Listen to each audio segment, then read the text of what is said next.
everyone, welcome to Egan Learning. അപ്പോൾ ദാ exam ആണ്. അപ്പോൾ എല്ലാവരും അതിൻ്റെ ഒരു ടെൻഷനിലൊക്കെ ആയിരിക്കും അല്ലേടാ. യെസ്, അപ്പോൾ എന്തായാലും ദാ നമ്മുടെ ബയോളജിയിൽ ഇപ്പോൾ നമുക്കറിയാം 9th ആയതുകൊണ്ട് തന്നെ നമുക്ക് എല്ലാ സംഭവങ്ങളും കുറേ പുതിയതായിട്ടാണ് വന്നിട്ടുള്ളത്. അപ്പോൾ അതുകൊണ്ട് തന്നെ നമുക്ക് എങ്ങനെയാണ് ഇതിൻ്റെ ഒരു പാറ്റേൺ എങ്ങനെയാണ്, ഏത് രീതിയിലാണ് ക്വസ്റ്റ്യൻസ് വരിക, ഇങ്ങനെയുള്ള കുറേ കാര്യങ്ങൾ നമുക്ക് സംശയങ്ങളുണ്ടായിരിക്കും. അപ്പോൾ ക്വസ്റ്റ്യൻസിലേക്കൊക്കെ പോകുന്നതിന് മുമ്പ് ഏതൊക്കെയാണ് നമുക്ക് ഓരോ ചാപ്റ്ററിലും പഠിക്കാനായിട്ടുള്ള ഇമ്പോർട്ടൻ്റ് ആയിട്ടുള്ള ഭാഗങ്ങൾ, ഏതൊക്കെ ഭാഗത്തു നിന്നാണ് ക്വസ്റ്റ്യൻസ് വരിക എന്നുള്ള ഒരു ഐഡിയ നമുക്ക് ഉണ്ടാക്കിയെടുക്കണം. വേണ്ടേ? യെസ്. അപ്പോൾ അതിൽ നമുക്ക് അറിയാം എന്തായാലും സെക്കൻഡ് ടേം എക്സാം ആയതുകൊണ്ട് തന്നെ നമുക്കറിയാം ഫസ്റ്റ് ടേമിലുള്ള ഭാഗങ്ങൾ 2 ചാപ്റ്റേഴ്സ് ഉണ്ടായിരുന്നു ഫസ്റ്റ് ടേമിൽ. ആ 2 ചാപ്റ്റേഴ്സിനുള്ള ക്വസ്റ്റ്യൻസും ഉണ്ടായിരിക്കും. അപ്പോൾ എന്താണ് വളരെ ഈസിയാണ്, അല്ലെങ്കിൽ എന്താണ് അതത്ര പഠിക്കേണ്ട കാര്യം, അതിൽ നിന്ന് ചോദ്യങ്ങളൊന്നും ഉണ്ടാവില്ല എന്നുള്ള രീതിയിൽ പോകാനേ പാടില്ല. അപ്പോൾ ആദ്യം തന്നെ ഞാൻ പറയുകയാണ്, നിങ്ങൾ ഫസ്റ്റ് ടേമിലെ പോർഷൻസ് കൃത്യമായിട്ട് പഠിച്ചിരിക്കും. ഇപ്പം നിങ്ങൾ ഓൾറെഡി എക്സാമിന് പഠിച്ചതാണ്, പരീക്ഷയ്ക്ക് പഠിച്ചു കഴിഞ്ഞു. അപ്പോൾ ഒന്ന് ജസ്റ്റ് ഒന്ന് പൊടി തട്ടി എടുക്കേണ്ട കാര്യമുള്ളൂ. ഒന്നൊന്ന് ബ്രഷപ്പ് ചെയ്ത് കഴിഞ്ഞാൽ നിങ്ങൾക്ക് അതിലുള്ള കാര്യങ്ങളൊക്കെ കിട്ടിക്കോളും. യെസ്, അപ്പോൾ അതൊന്ന് ജസ്റ്റ് പൊടി തട്ടി എടുക്കുക. പക്ഷേ ഈ പറയുന്ന പോലെ തന്നെ അതിന് കുറേ ടൈം സ്പെൻഡ് ചെയ്യാനും പാടില്ല, കാരണം അപ്പോൾ നിങ്ങൾക്ക് ഈ ഭാഗങ്ങളൊന്നും പഠിക്കാനുള്ള ടൈം കിട്ടില്ല. അപ്പോൾ എന്തായാലും ഫസ്റ്റ് ടേമിൽ 2 ചാപ്റ്റേഴ്സ്, അതിന് ഇമ്പോർട്ടൻ്റ് ആയിട്ടുള്ള ഭാഗങ്ങൾ ഏതൊക്കെയാണെന്നുള്ളത് നിങ്ങൾക്ക് ഇനി കഴിഞ്ഞ് നമ്മുടെ മുമ്പുള്ള ലൈവുകളും കാര്യങ്ങളൊക്കെ കണ്ടു കഴിഞ്ഞാൽ അതിലുള്ള വീഡിയോസ് കണ്ടാൽ ഒരു ഐഡിയ കിട്ടും. അപ്പോൾ എന്തായാലും അതിന് ശേഷമുള്ള 2 ചാപ്റ്റേഴ്സാണ് നമുക്ക് ഇന്ന് നോക്കാനായിട്ട്. 2 ചാപ്റ്റേഴ്സ് 2.25 എന്ന് വേണമെങ്കിൽ പറയാം അല്ലേ. അപ്പോൾ ആ ചാപ്റ്റേഴ്സിൽ വരുന്ന ഇമ്പോർട്ടൻ്റ് ആയിട്ടുള്ള ടോപ്പിക്സ് ഏതൊക്കെയാണ് എന്നുള്ളതാണ് നമ്മൾ ഡിസ്കസ് ചെയ്യാനായിട്ട് പോകുന്നത്. അപ്പോൾ അതിലെ ആദ്യത്തെ ചാപ്റ്ററാണ് ഏത്? റെസ്പിറേഷൻ ആൻഡ് എക്സ്ക്രീഷൻ എന്ന് പറയുന്ന, ശ്വസനവും വിസർജനവും എന്ന് പറയുന്ന ചാപ്റ്റർ. അപ്പോൾ വളരെ വലിയൊരു ചാപ്റ്ററാണ് ആൻഡ് എന്താണ് വളരെ പ്രധാനപ്പെട്ട വളരെ ഇമ്പോർട്ടൻ്റ് ആയിട്ടുള്ള ഒരു ചാപ്റ്ററും കൂടിയാണ്. ഒരുപാട് ക്വസ്റ്റ്യൻസ് ചോദിക്കാൻ പറ്റുന്ന ഒരു ചാപ്റ്ററാണ്. അല്ലാണ്ട് എന്താ പറയുക, ഒരു 2 മാർക്കിൻ്റെ മാത്രം ചോദിക്കാൻ പറ്റുന്ന, അല്ലെങ്കിൽ 3 മാർക്കിൻ്റെ മാത്രം ചോദിക്കാൻ പറ്റുന്ന അങ്ങനത്തെ ഒരു ചാപ്റ്റർ അല്ല. 1 ചോദിക്കാം, 2 ചോദിക്കാം, 3 ചോദിക്കാം, എന്ത് വേണമെങ്കിലും ചോദിക്കാം, എവിടെ നിന്ന് വേണമെങ്കിലും ചോദിക്കാം. അത്രയും ടോപ്പിക്സ് ഉണ്ട്. യെസ്, അപ്പോൾ ഇതിൽ ഈ പറയുന്ന പോലെ ആദ്യത്തെ ഭാഗം എന്ന് പറയുന്നത് നമ്മുടെ ഹ്യൂമൻ റെസ്പിറേറ്ററി സിസ്റ്റം ആണ്. അപ്പോൾ ഹ്യൂമൻ റെസ്പിറേറ്ററി സിസ്റ്റം അഥവാ മനുഷ്യനിലെ ശ്വസന വ്യവസ്ഥ എന്ന് പറയുമ്പോൾ അതിൽ ഓരോ ഭാഗങ്ങൾ അറിഞ്ഞിരിക്കുക. ചിലപ്പോൾ ഒരു ഫ്ലോ ചാർട്ട് പോലെയൊക്കെ ആയിരിക്കും. ഏതിലൂടെ ഇപ്പോൾ ശ്വാസനാള അല്ലേ, നമ്മൾ ഈ പറയുന്ന പോലെ തന്നെ എന്താ പറയുക, മൂക്ക്, നാസാദ്വാരം, നാസാഗഹുരം എന്നൊക്കെ പറഞ്ഞ് നോസ്ട്രൽ എന്നൊക്കെ പറയുന്ന ആ ഭാഗങ്ങൾ. അപ്പോൾ അത് കൃത്യമായിട്ടൊരു ഫ്ലോ ചാർട്ട് പോലെ പഠിച്ചു വെക്കുക. അതിൽ ഓരോന്നിൻ്റെ ഇമ്പോർട്ടൻസ് എന്തൊക്കെയാണെന്നുള്ളത് പഠിക്കുക. യെസ്, അതിനുശേഷം അതിൽ പറയുന്ന വെന്റിലേഷൻ അല്ലേ, വെന്റിലേഷൻ്റെ ഭാഗം, ഇൻസ്പിറേഷൻ എന്താണ്, എക്സ്പിറേഷൻ എന്താണ്, ആ സമയത്ത് ഉണ്ടാകുന്ന മാറ്റങ്ങൾ, നമ്മുടെ റിബ്സിനും അതുപോലെ തന്നെ അല്ലേ നമ്മുടെ ഡയഫ്രത്തിന് ഉണ്ടാകുന്ന മാറ്റങ്ങൾ, അതുവഴി തൊറാസിക് ക്യാവിറ്റിയിൽ ഉണ്ടാകുന്ന മാറ്റങ്ങൾ, ഈ കാര്യങ്ങളൊക്കെ ജസ്റ്റ് ഒന്ന് നോക്കി വെക്കുക.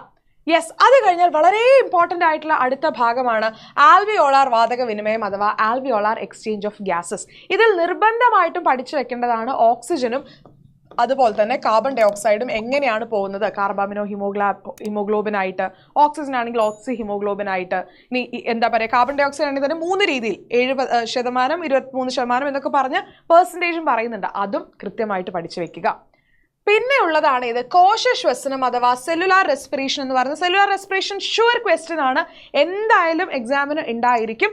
അതിൽ നിന്ന് ഗ്ലൈക്കോളിസിസും ക്രെബ്സ് സൈക്കിളും 2 സ്റ്റെപ്സും കൃത്യമായിട്ട് അറിഞ്ഞു വെക്കുക. എത്ര ATP ഉണ്ടാവുന്നു, എവിടെ വെച്ച് നടക്കുന്നു, ആരൊക്കെ റിയാക്ട് ചെയ്യുന്നു, എന്തൊക്കെ പ്രൊഡക്റ്റ് ഉണ്ടാവുന്നു, ഈ 4 കാര്യങ്ങൾ. അത് ആ ഒരു ടേബിൾ ഉണ്ടല്ലോ, ആ ടേബിൾ അങ്ങനെ തന്നെ പഠിച്ചാൽ മതി. ടേബിളിൽ നിന്നായിരിക്കും ക്വസ്റ്റ്യൻസ് വരുന്നുണ്ടായിരിക്കാം. യെസ്, പിന്നെ ഉള്ളതാണ് റെസ്പിറേഷൻ ഇൻ അതർ ഓർഗാനിസംസ് എന്ന് പറയുമ്പോൾ അതിൽ നമ്മൾ പഠിച്ചിട്ടുള്ള, ഇപ്പോൾ അമീബ ആണെങ്കിൽ അമീബ, അതേപോലെ തന്നെ നമ്മുടെ മണ്ണിരയും ഫിഷും അല്ലെ, അതൊക്കെ നമ്മൾ പഠിച്ചിട്ടുണ്ട്. അതേപോലെ തന്നെ അതിൽ പ്ലാന്റ്സിൽ നടക്കുന്ന റെസ്പിറേഷൻ സഹായിക്കുന്ന ഭാഗങ്ങൾ ഏതൊക്കെയാണ് എന്നുള്ളതും കൂടി നോക്കി വെക്കുക, ചോദിക്കും. യെസ്, അത് ഉറപ്പായിട്ടും ചോദിക്കുന്ന ഭാഗമാണ്, അപ്പോൾ അത് വിട്ട് കളയാൻ പാടില്ല. യെസ്, അതിനുശേഷമുള്ളതാണ് സിന്തസിസ് ഓഫ് യൂറിയ അഥവാ യൂറിയ നിർമ്മാണം എന്ന് പറയുന്നത്. അപ്പോൾ യൂറിയ നിർമ്മാണത്തിൻ്റെ ഭാഗത്ത് വരുന്ന സമയത്ത് ഏത് ഭാഗത്താണ് യൂറിയ ഉണ്ടാവുന്നത്, അതേപോലെ തന്നെ അതിൽ ലിവറിൻ്റെ ഒരു റോൾ എന്താണ്, കരളിൻ്റെ ഒരു റോൾ എന്താണ്. പിന്നെ വളരെ ഇമ്പോർട്ടൻ്റ് ആയിട്ട് പഠിക്കേണ്ടതാണ് കിഡ്നിയുടെ സ്ട്രക്ചർ. കിഡ്നിയുടെ സ്ട്രക്ചർ ഉറപ്പാണ്, സ്ട്രക്ചർ ഓഫ് കിഡ്നി എന്തായാലും ചോദിക്കും. അതിൽ നിന്ന് 1 മാർക്കിനോ എന്തെങ്കിലുമൊക്കെ ഒരു ക്വസ്റ്റ്യൻ ഉണ്ടായിരിക്കും.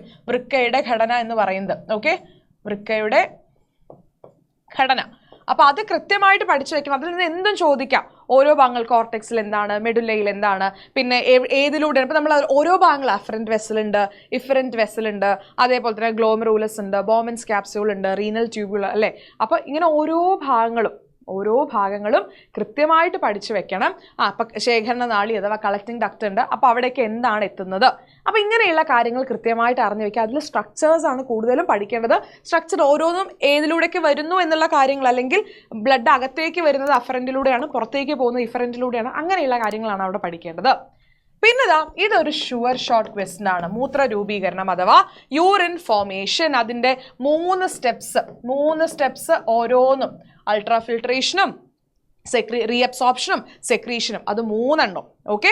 സൂക്ഷ്മ അരിക്കലായിക്കോട്ടെ, അല്ലെങ്കിൽ ഈ പറയുന്ന പോലെ തന്നെ സെക്രീഷൻ ആയിക്കോട്ടെ, അത് പുനരാകിരണം ആയിക്കോട്ടെ, ഏതുമായിക്കോട്ടെ 3 സ്റ്റെപ്പും കൃത്യമായിട്ട് അറിഞ്ഞു വെക്കുക. അത് എപ്പോഴും ചോദിക്കുന്ന ഒരു ക്വസ്റ്റ്യൻ. അത് 1 മാർക്കിനും ചോദിക്കാറുണ്ട്, ഈവൻ 3 മാർക്സിനും ചോദിക്കാറുണ്ട്. 3 സ്റ്റെപ്പ് വന്നിട്ട് 3 വിവരിക്കാനായിട്ട് പറയും. യെസ്. പിന്നെയാണ് ഉള്ള 2 ഹീമോഡയാലിസിസും കിഡ്നി ട്രാൻസ്പ്ലാന്റേഷനും. അതായത് നമ്മുടെ ഹീമോഡയാലിസിസും അതുപോലെ തന്നെ വൃക്ക മാറ്റിവെക്കലും. ഹീമോഡയാലിസിസ് എപ്പോഴും ഒരു തവണ ഇമേജ് തന്നെ തന്നു ചോദിച്ചിട്ടുണ്ട്. അപ്പോൾ ഇമേജ് തന്നെ തന്നു ചോദിക്കാം. അതിൽ നമ്മൾ ഉപയോഗിക്കുന്ന ഹെപ്പാരിൻ എന്തിനാണ് ഉപയോഗിക്കുന്നത് ചോദിക്കാറുണ്ട്. അത് 1 മാർക്കിന് ചോദിക്കുന്ന ഒരു ക്വസ്റ്റ്യൻ ആണ്. ഹെപ്പാരിൻ്റെ ഒരു ഇമ്പോർട്ടൻസ് ചോദിക്കാറുണ്ട്. അപ്പോൾ അത് നോക്കി വെക്കുക. അതിൻ്റെ ആ 3 സ്റ്റെപ്സ്, അതായത് ഹീമോഡയാലിസിസ് നമ്മൾ 3 സ്റ്റെപ്പുകളായിട്ടാണ് പഠിക്കുന്നത്. ആ 3 സ്റ്റെപ്പുകൾ അങ്ങനെ തന്നെ ചോദിക്കും.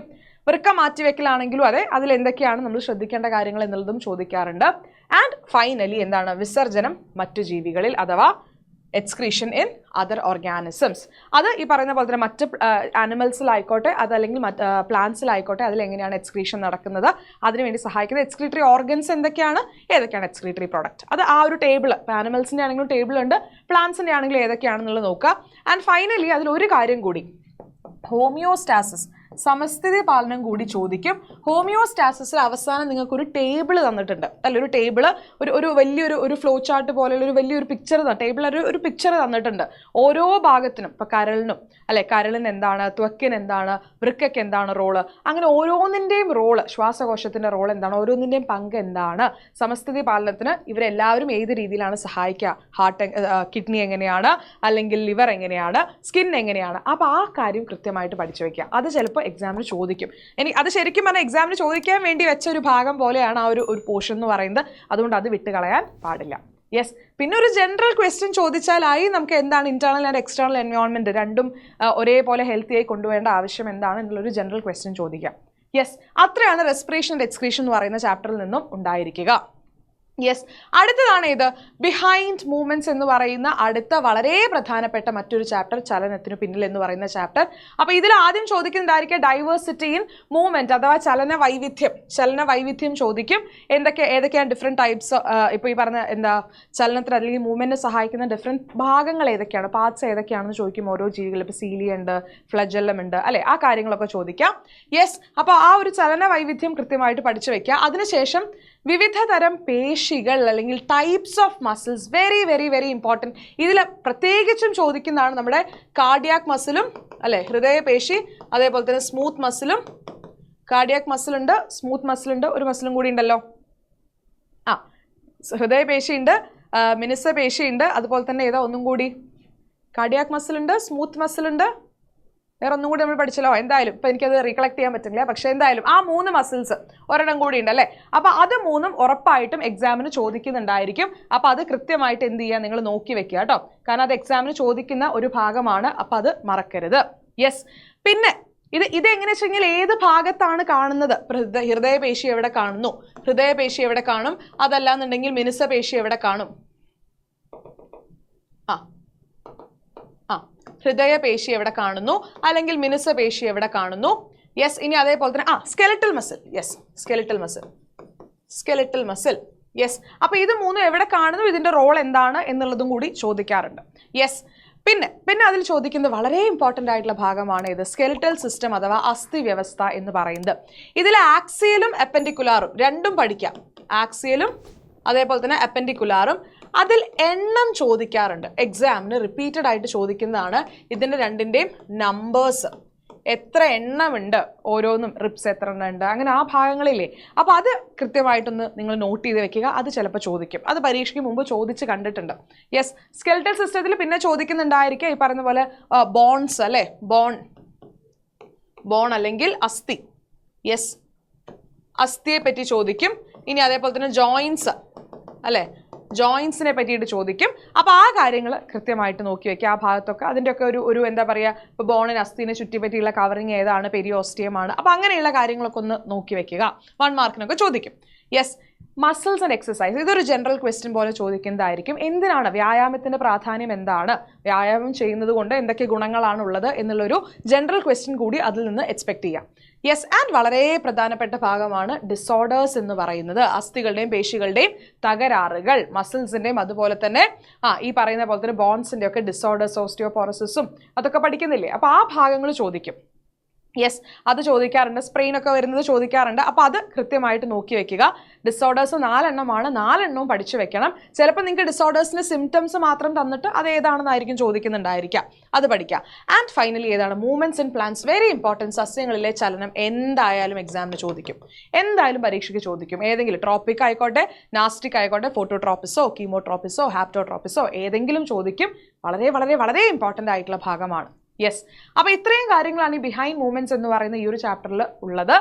ആൻഡ് നമുക്ക് ഈ ഒരു ചാപ്റ്റർ, അതായത് റീപ്രൊഡക്റ്റീവ് ഹെൽത്ത് അഥവാ നമ്മുടെ ഈ ഒരു പ്രത്യുൽപാദന ആരോഗ്യം എന്ന് പറയുന്ന ചാപ്റ്ററിൽ കാര്യമായിട്ട് നിങ്ങൾക്ക് ആകെ ഒരു ഫോർമേഷൻ ഓഫ് സൈഗോട്ട് വരെ പഠിക്കാനുള്ളൂ. അപ്പോൾ അതിൽ നിന്ന് ചോദിക്കാൻ പറ്റുന്ന 2 കാര്യങ്ങൾ, ഒന്ന് ജെൻഡർ ജസ്റ്റിസ് ആൻഡ് സെക്സ്, അതായത് ലിംഗനീതിയും ലിംഗ ഭേദവും. ഓക്കെ, ഇത് രണ്ടും ഒരു ജനറൽ ക്വസ്റ്റ്യൻ പോലെ നിങ്ങൾക്ക് എങ്ങനെയാണ് ജെൻഡർ ജസ്റ്റിസ് എന്താ പറയുക ഈ പറയുന്ന പോലെ തന്നെ പ്രൊവൈഡ് ചെയ്യാനായിട്ട് പറ്റുക, അത് എഫക്റ്റീവായിട്ട് എന്താ പറയുക ഇംപ്ലിമെൻറ്റ് ചെയ്യാൻ എങ്ങനെയാണ് പറ്റുക എന്നുള്ള രീതിയിലൊരു ജനറൽ ക്വസ്റ്റ്യൻ ചോദിച്ചേക്കാം. യെസ്, അതേപോലെ തന്നെ ബീജ സംയോഗം അഥവാ ഫെർട്ടിലൈസേഷൻ, ഇതും ചോദിക്കും.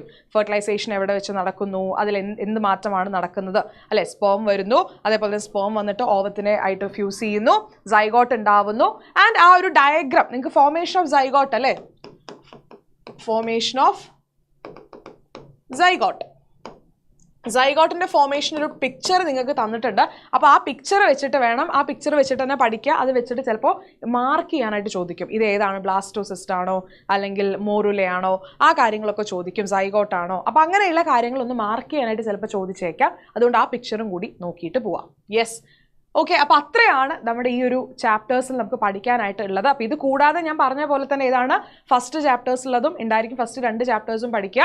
അപ്പോൾ എന്തായാലും പേടിക്കൊന്നും വേണ്ട. നമുക്കിനി ലൈവ് വരുന്നുണ്ട്. നമ്മൾ മാക്സിമം ഷോർട്സും അതേപോലെ തന്നെ കോണ്ടന്റ് വീഡിയോസും ഒക്കെ അപ്ലോഡ് ചെയ്യുന്നുണ്ടാവും. ആൻഡ് നമ്മുടെ മാരത്തോൺ നമ്മൾ ഇഷ്ടം പോലെ ക്വസ്റ്റ്യൻസും ഡിസ്കസ് ചെയ്യും. ഒരുപാട് ക്വസ്റ്റ്യൻസ് നിങ്ങൾക്ക് എല്ലാ ഭാഗങ്ങളും കവർ ചെയ്ത് പോകുന്ന രീതിയിലുള്ള ക്വസ്റ്റ്യൻസും കാര്യങ്ങളും ഒക്കെ ഡിസ്കസ് ചെയ്തിട്ട് നിങ്ങളെ പരീക്ഷയ്ക്ക് വിടുള്ളൂ. അതുകൊണ്ട് ഒരു ടെൻഷനും വേണ്ട.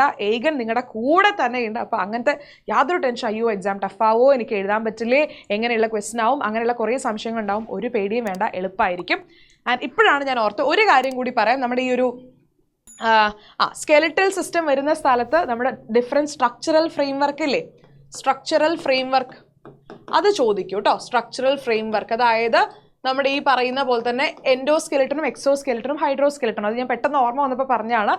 അപ്പോൾ ആ ഭാഗമൊക്കെ പഠിക്കുക കേട്ടോ. എൻഡോസ്കെലിറ്റൻ, എക്സോസ്കെലിറ്റൻ, ഹൈഡ്രോസ്കെലിറ്റൻ, ഇത് 3ഉം ചോദിക്കുക. അതെന്തായാലും അതും എക്സാമിന് ചോദിക്കാൻ വേണ്ടി വെച്ചിരിക്കുന്ന പോലത്തെ ഒരു ടേബിളാണ്. അപ്പോൾ അതിൽ നിന്നും ക്വസ്റ്റ്യൻ ഉണ്ടായിരിക്കും. യെസ്, അപ്പോൾ അത് ഞാൻ ഓർമ്മ വന്നപ്പോൾ പറഞ്ഞതേ ഉള്ളൂ. അപ്പോൾ എന്തായാലും ടെൻഷനൊന്നും വേണ്ട, നമുക്ക് അടിപൊളിയായിട്ട് പരീക്ഷ എഴുതാം. വളരെ കോൺഫിഡൻ്റ് ആയിട്ട് പരീക്ഷ എഴുതാൻ നിങ്ങളെ പറഞ്ഞയക്കുന്ന രീതിയിലാക്കിയിട്ടേ ഞങ്ങൾ വിടുള്ളൂ. അപ്പോൾ അതുകൊണ്ടൊരു പേടിയും വേണ്ട. അപ്പോൾ എന്തായാലും മക്കൾക്ക് ഈ ഒരു വീഡിയോ ഇഷ്ടപ്പെട്ടു എന്നുണ്ടെങ്കിൽ ലൈക്ക് ചെയ്യുക മറക്കരുത്.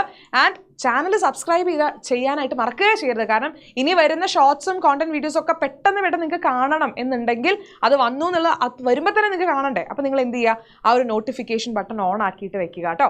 ആൻഡ് അതേപോലെ തന്നെ ഇപ്പോൾ ഈ ഒരു ഡൗട്ട്, പ്രത്യേകിച്ച് ഇതിപ്പോൾ 9ാം ക്ലാസ് ആണ്, നിങ്ങളുടെ എല്ലാ ഫ്രണ്ട്സിനും ഇതുമായിട്ട് ബന്ധപ്പെട്ടുള്ള സംശയങ്ങൾ എന്തായാലും ഉണ്ടായിരിക്കും. അതായത് ഏതൊക്കെ പഠിക്കണം, എവിടെയൊക്കെ പഠിക്കണം എന്നുള്ളത്. അപ്പോൾ അതുകൊണ്ട് ഈ ഒരു വീഡിയോ എല്ലാവർക്കും ഷെയർ ചെയ്ത് കൊടുക്കുക.